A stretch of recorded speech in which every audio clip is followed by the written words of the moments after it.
Depuis le dimanche 9 juin et sa dissolution de l'Assemblée nationale, Emmanuel Macron est de plus en plus isolé et le camp présidentiel semble se déchirer en privé. Mais alors que se passe-t-il exactement? Pourquoi de tels débats et que pourrait-il se passer désormais? Salut, c'est Hugo, j'espère que vous allez bien. C'est donc le sujet à la une des actualités du jour. Alors le 21 juin, l'ex-premier ministre et proche d'Emmanuel Macron, Édouard Philippe, déclarait, je cite, comprendre la colère des Français vis-à-vis du chef de l'État, estimant que ce dernier, je cite, avait tué la majorité en annonçant la dissolution donc de l'Assemblée nationale. Et cette décision d'une dissolution, Emmanuel Macron l'avait lui-même comparée le lendemain de son annonce, je cite, à une grenade dégoupillée balancée dans les jambes de ses opposants, selon des citations rapportées par le journal Le Monde dans un récit que je vous mets directement en description. Mais en l'occurrence, d'un point de vue purement factuel et au regard des scores, la théorie d'Édouard Philippe sur un affaiblissement du camp présidentiel suite à cette dissolution semble se vérifier. Ce dimanche, la coalition présidentielle Ensemble est arrivée 3e avec 20,04% des voix, derrière le nouveau Front populaire et le Rassemblement national et ses alliés arrivés en tête de ce premier tour. Et surtout, même si évidemment il ne faut pas faire de pronostics ou quoi dans l'immédiat, on verra ce qu'il en est dimanche, mais ce qui est quasiment certain, c'est que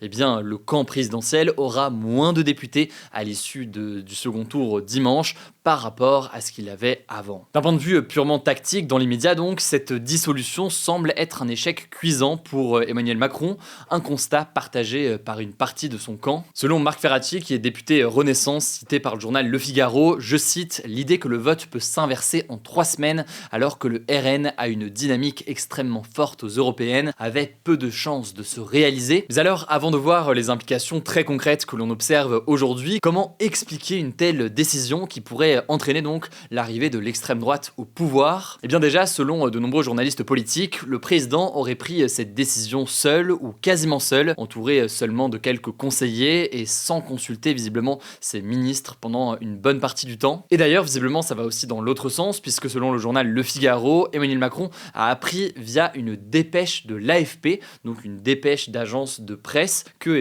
Gabriel Attal décidait de suspendre la réforme de l'assurance chômage qu'il devait signer et acter. Par ailleurs, d'après un conseiller de l'exécutif, resté anonyme mais cité par le journal Le Parisien, je cite, plus rien ne tient, plus de chef, plus de doctrine. Là, c'est donc sur la question de la dissolution qui, visiblement donc, fait vivement débat au sein du camp présidentiel, parce que, beaucoup estiment que cela précipite une arrivée du Rassemblement national au pouvoir. De la même façon, la posture adoptée le soir du premier tour n'a pas aidé non plus à donner un message très clair. En effet, Emmanuel Macron a appelé dans la foulée de ses résultats, je cite, à un large rassemblement clairement démocrate et républicain pour le second tour contre le Rassemblement national. Cependant, on en parlait hier, on va pas revenir dessus dans le détail, mais cette consigne, elle a été interprétée différemment au sein du camp du président, avec différentes voix et différentes visions de ce que cela pouvait impliquer. Et concrètement, la question se pose sur les éventuels désistements en cas de triangulaire. Pour rappel, les législatives, c'est donc une élection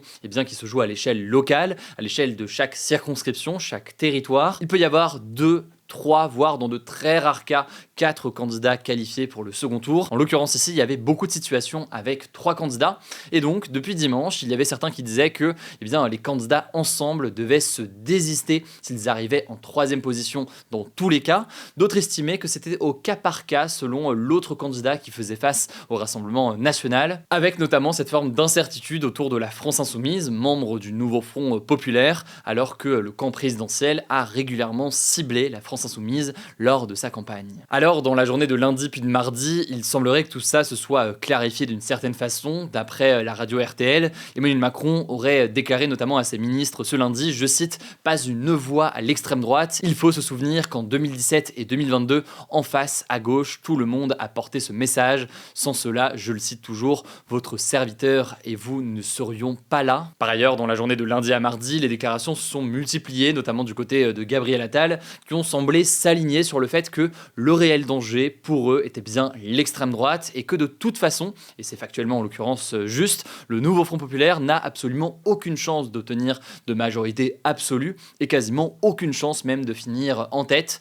Des cadres de la gauche l'admettent eux-mêmes. Le seul enjeu serait donc d'empêcher le Rassemblement national d'obtenir une majorité absolue, donc plus de 289 députés à l'Assemblée nationale. En effet, une majorité absolue les emmènerait obligatoirement et directement directement au gouvernement. Au moment où on enregistre cette vidéo, donc mardi 2 juillet aux alentours de 18h, entre 214 et 218 désistements selon les décomptes ont été enregistrés sur 306 triangulaires au total. Alors la plupart de ces désistements, ils visent donc à faire barrage au Rassemblement national et ils viennent donc du camp présidentiel et de la gauche afin de n'avoir qu'un seul candidat face au RN. Avec ces désistements qui sont donc nombreux, il reste donc moins d'une centaine de triangulaires. On reviendra demain dans ce format des actus du jour sur le décompte final puisque on devrait avoir les chiffres finaux dans les prochaines heures. En tout cas, en parallèle de ces discussions concernant des potentiels désistements, la question de la suite se pose déjà. Alors du côté du Rassemblement national, depuis dimanche, vous l'imaginez, un objectif très clair et fixé, celui donc d'obtenir une majorité absolue, donc plus de 289 députés, pour que Jordan Bardella arrive au gouvernement comme Premier ministre, puisque pour rappel, le président de la République est censé nommer un Premier ministre représentatif de la majorité à l'Assemblée nationale. Dans le cas où le Rassemblement national n'a pas la majorité absolue, mais une majorité relative, au vu des dernières déclarations du RN, eh bien Jordan Bardella tranchera en fonction du score et des potentiels alliés qu'il irait chercher. Pour résumer, en cas de majorité absolue, globalement, l'opposition à l'extrême droite ne pourra pas faire grand-chose, mais en cas de majorité relative du Rassemblement national, eh bien des discussions sont actuellement en cours concernant l'idée de créer une alliance et une coalition anti-Rassemblement national qui serait capable de réunir différents élus sur des sujets communs. Le Premier ministre Gabriel Attal évoque assez ouvertement l'idée de coalition de démocrates et de républicains, donc avec des ministres issus par exemple de la gauche, mais aussi donc du camp d'Emmanuel Macron et éventuellement de certains à droite. Le président de la République lui-même a estimé, je cite, qu'il y a un chemin possible pour créer une coalition républicaine et démocrate. Et leur objectif ainsi serait donc d'obtenir une majorité au sein d'une telle alliance et donc de finir in fine au gouvernement, quand bien même donc il y a forcément des fortes différences de vision entre chacun. Alors si ce projet ou cette idée semble être salué par certains et que des discussions sont en cours, c'est aussi un projet auquel s'opposent de nombreux députés. Par exemple, le coordinateur de la France Insoumise, Manuel Bompard, député des Bouches-du-Rhône qui a été réélu ce dimanche, a déclaré refuser cette proposition d'une grande coalition. Par ailleurs, certains opposants au Rassemblement national doutent de cette stratégie. Ils estiment que cela renforcerait finalement le Rassemblement national qui pourrait de son côté, dans le cas d'une telle alliance, pendant les prochaines années, renvoyer dos à dos tous les participants d'une telle alliance et tenter de se placer ainsi comme un parti d'opposition capable potentiellement de l'emporter lors de l'élection présidentielle de 2027. Bref, quoi qu'il en soit, pour revenir au sujet initial, beaucoup estiment que cette stratégie du président français d'avoir entraîné une dissolution de l'Assemblée nationale, en tout cas aussitôt, alors que ça pouvait potentiellement arriver plus tard, est une erreur et un échec. De son côté, il semble en tout cas anticiper la possibilité d'une majorité absolue pour le Rassemblement national. En effet, selon le journal Le Monde, ces derniers jours, le président multiplie des nominations à des postes clés, que ce soit dans l'armée ou encore dans la diplomatie,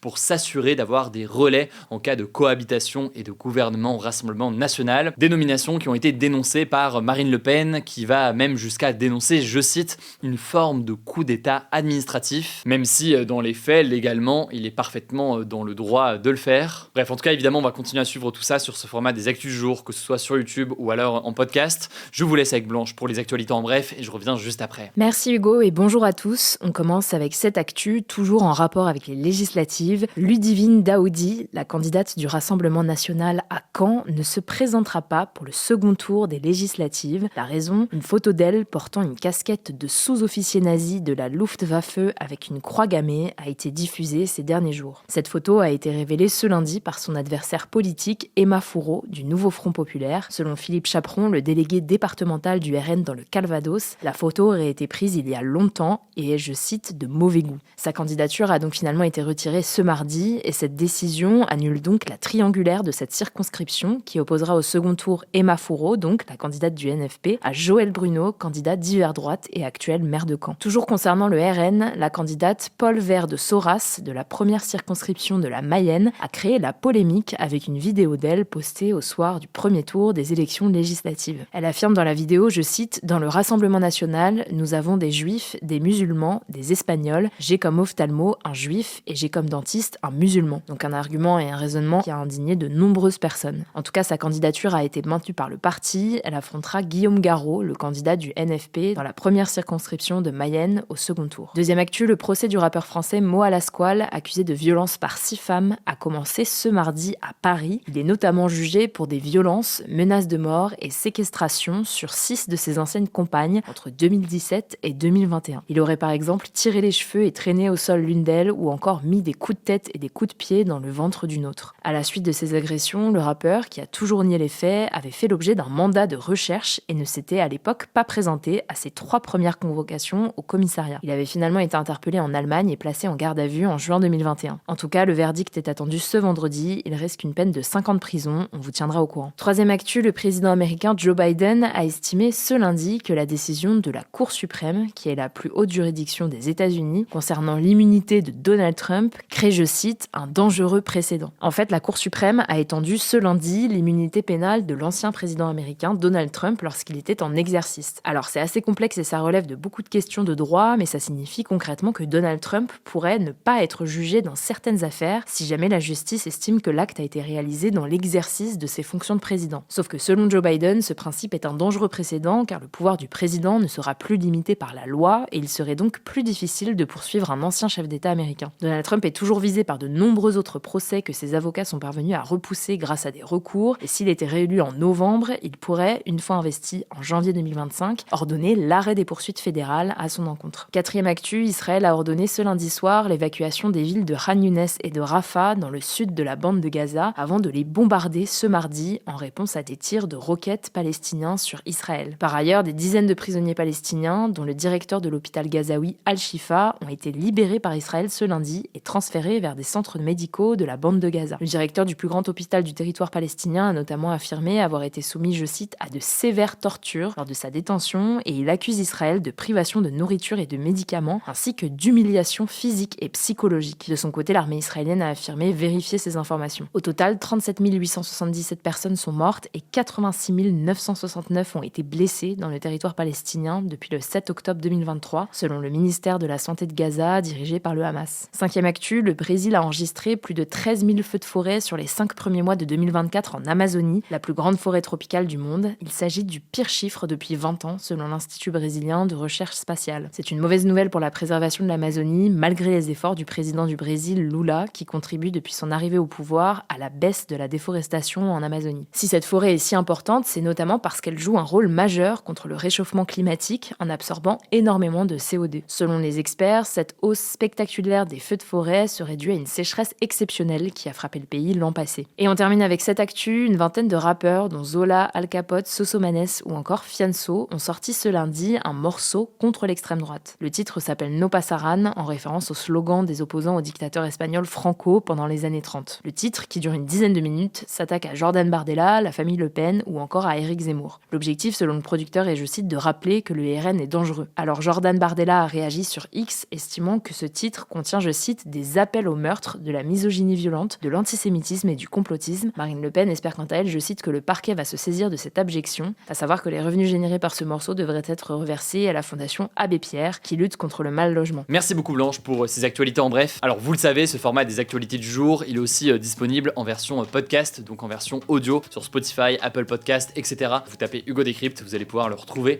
N'hésitez pas à vous abonner si jamais c'est pas encore le cas. Prenez soin de vous, prenez soin de nos proches, et puis on se dit à demain pour une nouvelle vidéo.